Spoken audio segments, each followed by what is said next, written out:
Soberano Deus, querido Pai amado, Pai, aqui está o seu filho, meu Pai, que veio trazer a palavra nesta noite, meu Pai. Enquanto ele prega, Senhor, tira, Pai, todo imprevisto, Senhor, que Satanás queira colocar sobre a vida dele, meu Pai. Que todo mal, meu Pai, sobre a vida do seu filho venha cair por terra, meu Pai. O Senhor não trouxe ele aqui em vão, meu Pai, mas para trazer a sua palavra, meu Pai, para o nosso coração, meu Pai. Seja cajado, meu Pai, seja amor, seja libertação, meu Pai, seja o que for, mas que venha ser a sua vontade, meu Pai, que o seu filho possa diminuir e que o Senhor possa crescer mais e mais sobre a vida dele, meu Pai. E quando ele está pregando aqui, meu Pai, vai cuidando, meu Pai, dos sonhos dele, do projeto, meu Pai, onde ele mora, no lar dele, meu Pai, vai abençoando o Senhor e vai trabalhando, meu Pai. Usa, meu Pai, seu filho nesta noite, meu Pai, conforme o Senhor queira, meu Pai. Em nome do Pai, do Filho e do Espírito Santo de Deus. Amém.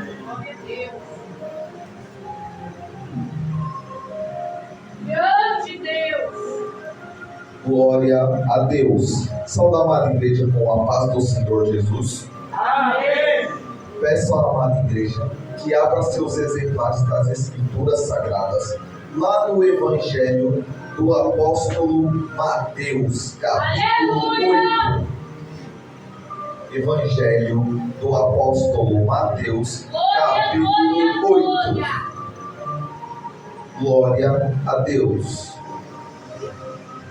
Evangelho do Apóstolo Mateus, capítulo 8. Vamos estar lendo apenas o verso 13. Mateus, capítulo 8, versículo 13. Glória a Deus. Os irmãos que encontrarem, digam: Jesus cura e liberta. Jesus cura e liberta. Os que não encontraram, digam: eu creio. Mateus 8, versículo 13. Aleluia. Glória a Deus. Amém? Vou estar adiantando a leitura. Vamos lá. Então, Jesus disse ao centurião: vai e te seja feito conforme creste. Naquela mesma hora, o seu criado sarou. A igreja pode se sentar. Aleluia. Glória a Deus. Deus que maravilha. Durante o ministério de Jesus, Glória a Deus. logo após ele ter descido do monte, ele resolve mais uma vez passar na cidade de Cafarnaum. E assim que ele vai entrando na cidade de Cafarnaum, um grupo de mensageiros vem até ele. Esse grupo de mensageiros Aleluia. trabalhavam para um centurião. E o que é um centurião? Quem era o centurião? O centurião, a palavra centurião significa capitão de 100. Era uma nomenclatura romana dado para aquele que era líder de um pelotão de 100 soldados do exército romano. Primeiro ponto: esse homem não era cristão. Segundo ponto: esse homem adorava aos deuses que os romanos adoravam. Nessa época os romanos ainda eram politeístas, porque ainda não foi instituída a igreja de Cristo. E esse homem, até esse momento, não conhecia a Jesus. Aleluia. Porque onde afirmaremos? Lá no livro de Lucas, capítulo 7, vai dizer que esse homem ouve falar de Jesus quando ele entra em Cafarnaum e então envia os mensageiros até Jesus. Lucas costuma ser bem mais detalhista em alguns pontos do que os outros autores dos evangelhos. E aí, esse Aleluia. centurião manda seus mensageiros dizendo que o seu servo estava doente. Nota-se que este homem tinha uma grande preocupação com o servo. O servo naquela época era como um escravo.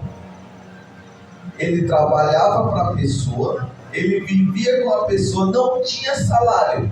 O que ele recebia era fruto do que ele trabalhava.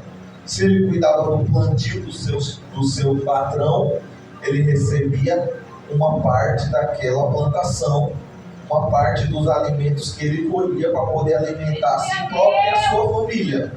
Mas tanto ele quanto a sua família tinham que viver toda a vida debaixo do controle, do domínio desse patrão. Eles não tinham liberdade. Só que esse homem, embora ele fosse pagão, embora ele não acreditasse em Deus, ele tinha um coração benéfico. O centurião era um homem de bom coração, tanto que a sinagoga, que era o templo de adoração do povo judeu, que foi construída na cidade de Cafarnaum, foi construída porque ele ajudou a construir, porque ele forneceu os materiais, ele ajudou na construção da sinagoga para aquele povo. Então ele era um homem de bom coração, embora não servisse ao Senhor. Mas nesse dia ele ouve falar dos reis e Senhor dos senhores, do único que era médico dos médicos, do único que faz milagre onde ele chega. Aleluia. E aí, ao mesmo tempo que os mensageiros passam a lição, passam a mensagem para Jesus, as pessoas da multidão que estão ao redor e que conhecem o centurião testemunham da bondade que havia no coração do centurião e pedem que Jesus o ajude. Então Jesus fala que vai até a casa do centurião. Mas assim que ele chega à porta da casa, o centurião não permite que ele entre. O centurião manda amigos dele até a porta para falar o seguinte para Jesus: eu não sou digno de que entres em minha casa, mas se disseres que o meu servo será curado, ele será curado. Porque como o Senhor, eu tenho autoridade. Quando eu falo para o meu servo, vai e faz, ele vai e faz. Quando eu falo para um soldado, vai até lá, ele vai até onde eu ordenei. E eu sei que assim é a tua palavra com os anjos no céu. Se o Senhor mandar o anjo fazer, o anjo fará. Então, se tu ordenar que o meu servo será curado, ele será curado. Glória a Deus. Nesse momento, Jesus se admira com o tamanho da fé deste homem. Antes de fazer o milagre, ele vira para os apóstolos e ele fala: nem mesmo entre o povo de Israel eu vi tamanha fé. Aleluia. Ele enfatiza que aquele homem não era filho de Abraão. Ele enfatiza que aquele homem não pertencia ao povo judeu. Ele enfatiza que aquele homem não conhecia Deus. Mas ele também deixa claro que a fé daquele homem era incomparável. Glória a Deus. E aí, Jesus explica sobre fé. E então, Jesus despede eles. E quando eles voltam para casa, o servo já estava curado. Mas, irmão Eduardo, não é um culto de libertação? O que essa palavra teve de libertação além da cura? Essa palavra teve uma cura e uma libertação. Ou será que o centurião que presenciou o tamanho milagre continuou como pagão? Nesse momento, o centurião reconheceu quem era Deus. Assim como o servo dele foi curado, ele reconheceu que o único que tem o poder de cuidar da vida dele, da família dele, de todos os que ele amava, da libertação, da salvação, da cura, fazer milagre, livrar do mal, era o Senhor Jesus Cristo. Uma cura trouxe libertação. E o que trouxe a cura foi a fé. Aleluia! Muitos pensam, tem pessoas que pensam que mudou, que isso não acontece mais. Leva o engano. A sua fé, ela tem um poder tão grande que você não imagina. Tanto para coisas boas, quanto para coisas ruins. Por quê? Como assim a fé tem poder para as coisas ruins? Tem sim. Meu Deus! Se você acredita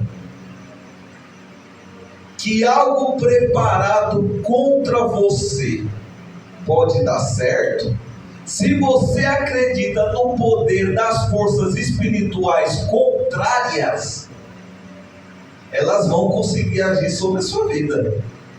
Por quê? Porque você acredita que elas têm poder para agir. Mas quando você acredita que não existe força nenhuma que possa agir contra você, que a única força que pode ter controle e poder sobre o que acontece na sua vida é a força de nosso Senhor Jesus Cristo, é a força do Deus Criador dos céus e da terra, eu quero ver qual é a força inimiga que pode se levantar contra a sua vida.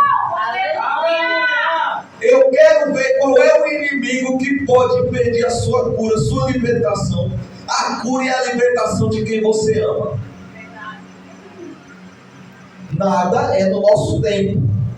Claro que não. Muitas vezes nós temos que esperar para ver acontecer.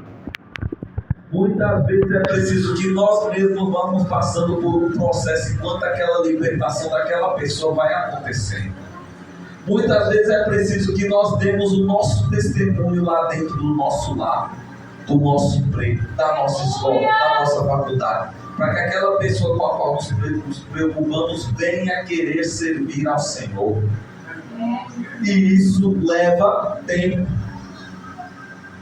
Mas é o seu testemunho que planta a semente, e é a sua fé que vai levar aquela semente a germinar. Porque você tendo fé, você crê que o Espírito Santo de Deus vai trabalhar naquela vida. Você crê que o Espírito Santo de Deus está trabalhando, está regando todos os dias aquela semente, e com o tempo certo ela vai germinar, crescer e gerar frutos. Aleluia! Mas para isso você precisa ter fé, como o centurião teve. Lembremos, ele não era servo. E quanto mais eu e você que hoje somos servos. Lembremos, ele fez o que hoje nenhum de nós pode fazer. Ele viu o dono do milagre pessoalmente. Hoje, eu e você acreditamos sem ver. E o que é que o próprio Jesus Cristo diz daqueles que acreditam sem ver?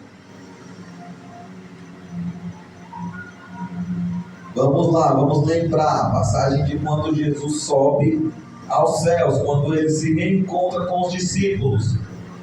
Tomé pede que ele mostre as feridas que tem nas mãos para ter certeza de que ele é o Cristo.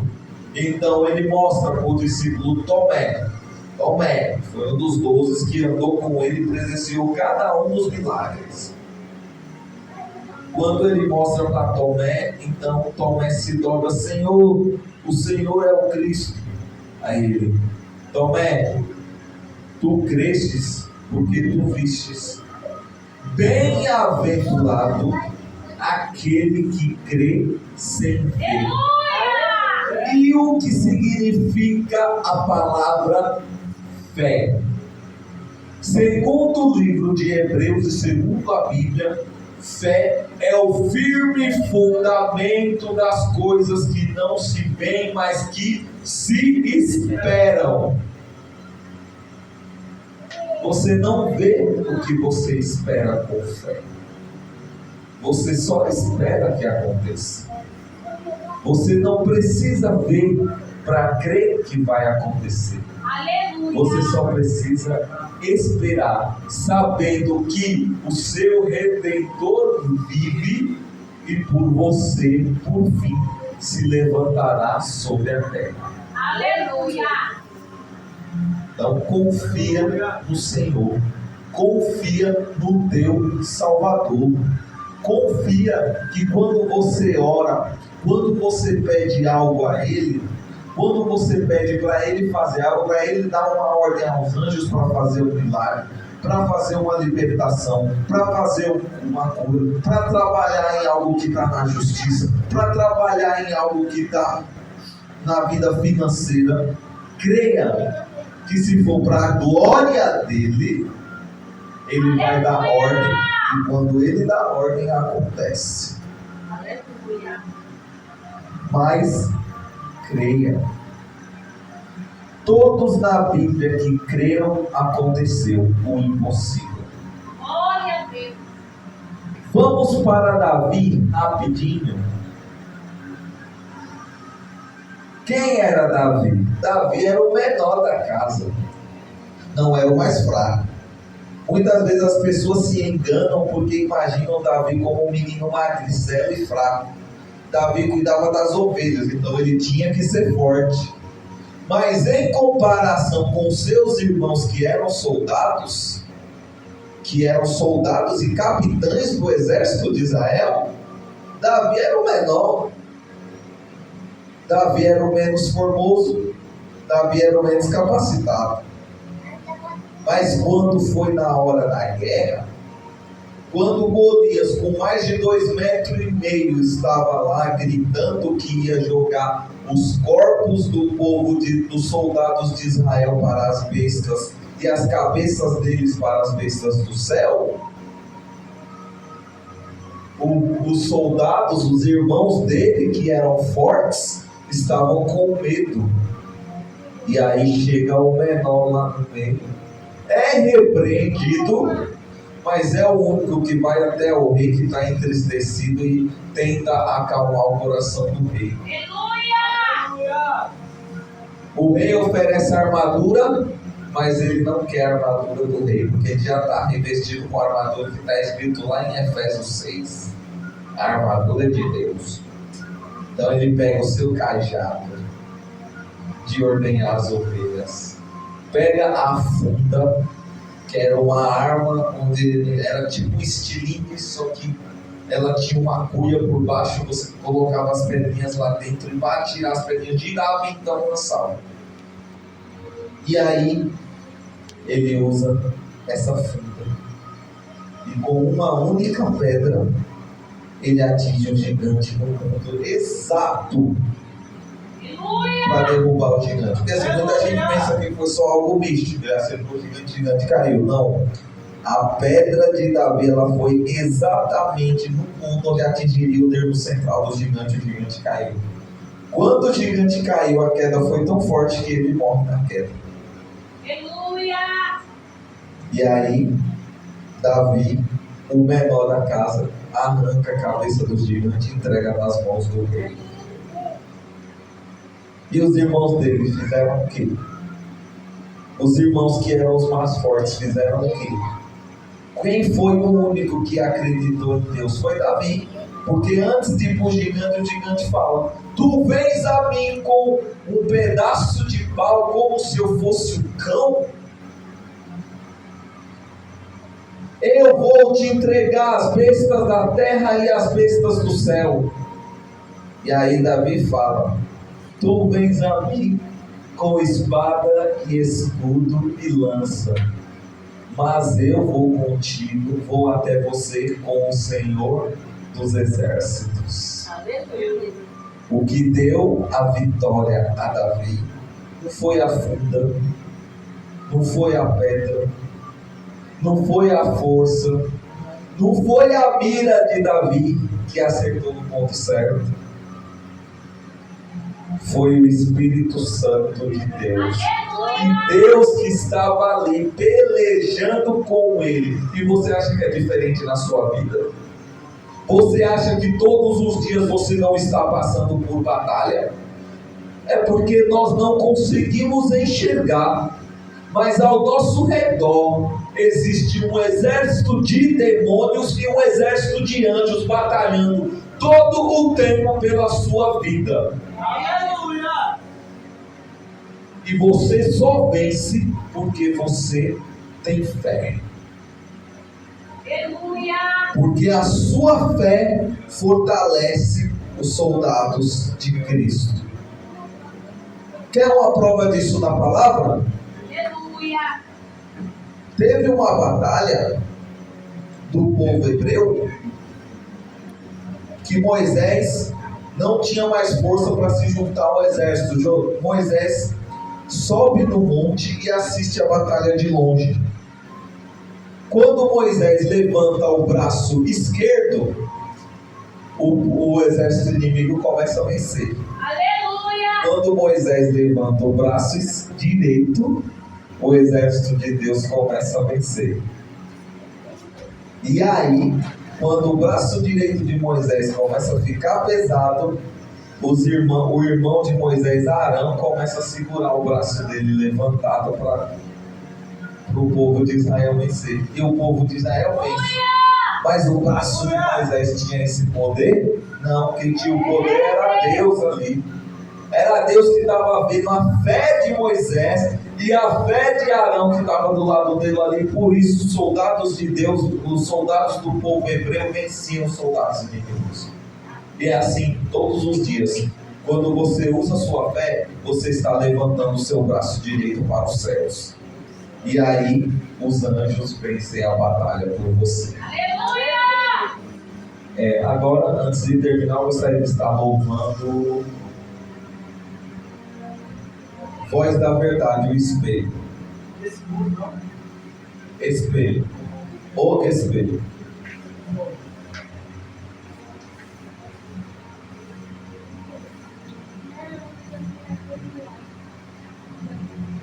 Aleluia, Jesus.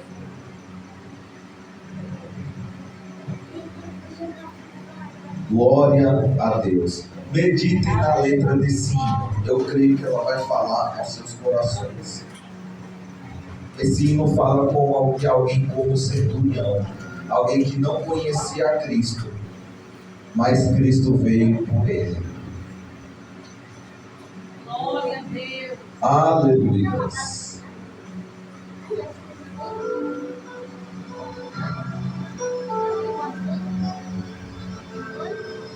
Glória a Deus.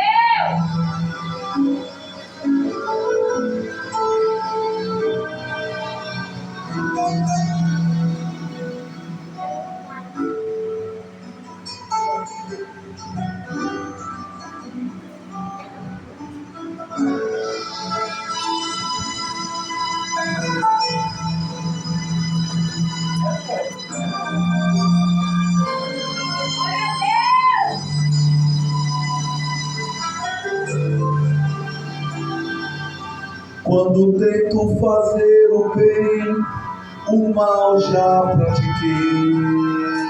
Quando tento fazer o bem, o mal já fiz.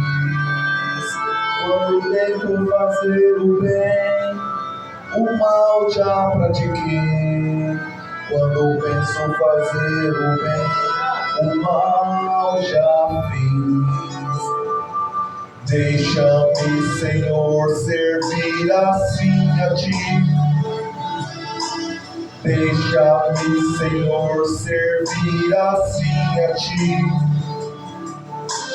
Falho e pecador, mas eu amo a Ti, Senhor, pois minha vida tem o sopro da Tua vida.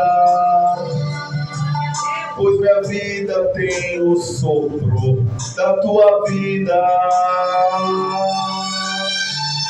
Meu espelho me condena, pois me vejo tão fraco.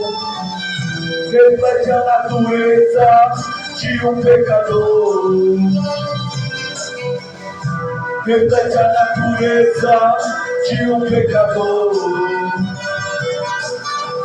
Meu espelho me condena, pois me vejo tão fraco. Reflete a natureza de um pecador. Reflete a natureza de um pecador. De um pecador. De um pecador. Mas quando você me desce no espelho, Jesus aparece, dizendo: filho, eu te amo, mesmo assim. Mas quando você me desce no espelho, Jesus aparece, dizendo: filho, eu te amo, mesmo assim.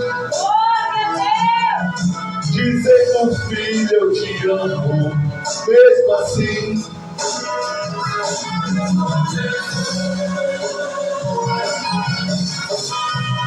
Não há pecado que eu não perdoe, pois o meu sangue cobre tudo. Onde abundou o pecado, superabundou minha graça. Não há pecado que eu não perdoe, pois o meu sangue cobre tudo. Onde abundou o pecado, superabundou minha graça. Te ofereço amor maior do mundo, pois você é a minha imagem. Te ofereço amor maior do mundo, pois você é a minha imagem. Glória a Deus. E é assim, Ele oferece um amor maior do mundo, porque você foi feito à imagem e semelhança dele. Então lembre-se, tenha fé, faça como o centurião, tenha a fé maior possível. Creia que se você orar, Deus vai ouvir, e Ele querendo, tudo acontecerá. Vamos fazer uma breve oração, amém? Peça aos irmãos que se ponham de pé. Deus maravilhoso, Rei dos reis e Senhor dos senhores, Criador de todas as coisas, diante da tua santa e maravilhosa presença, Pai, nós nos reunimos aqui, buscando o teu reino para que venha sobre a terra, crendo, Senhor, e desejando que nas nossas vidas seja feita a tua vontade, assim na terra como nos céus.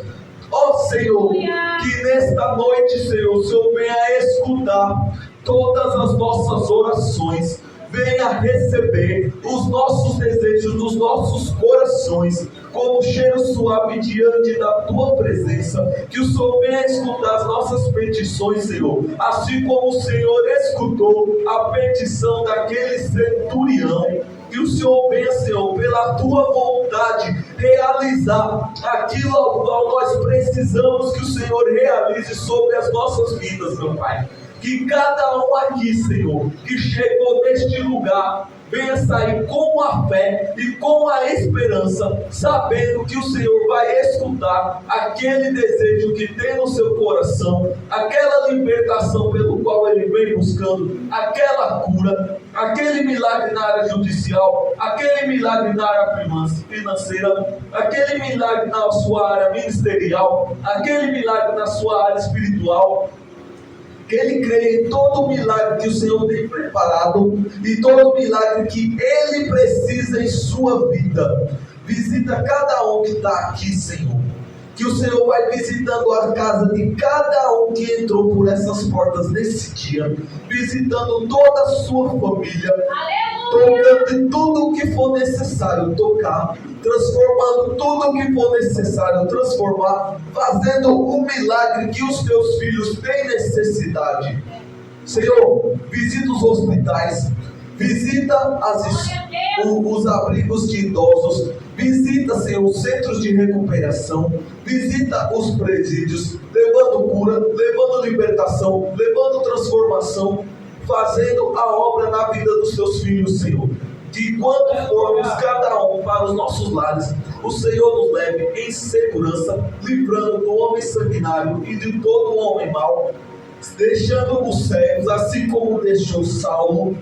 Senhor, que os teus anjos nos cerquem com espadas de fogo e escudos de bronze celestial por todo o caminho, não só até nossas casas, mas por toda a nossa vida e onde colocarmos os nossos pés. Aqueles, Senhor, que porventura não puderam estar neste lugar nesta noite, o Senhor vai visitando também, vai acampando seus anjos ao redor, vai enchendo com o teu Espírito Santo, vai fazendo milagres nos lares, vai dando cada vez mais o desejo de estar na tua presença, ouvindo da tua palavra que nos renova todo dia, que nos traz forças e que renova as nossas esperanças para vivermos o dia de amanhã. Assim, ó Pai, crendo que teu é o reino, a honra e a glória para todos sempre. Todos dizem amém. E assim eu agradeço a rica oportunidade em nome de Jesus.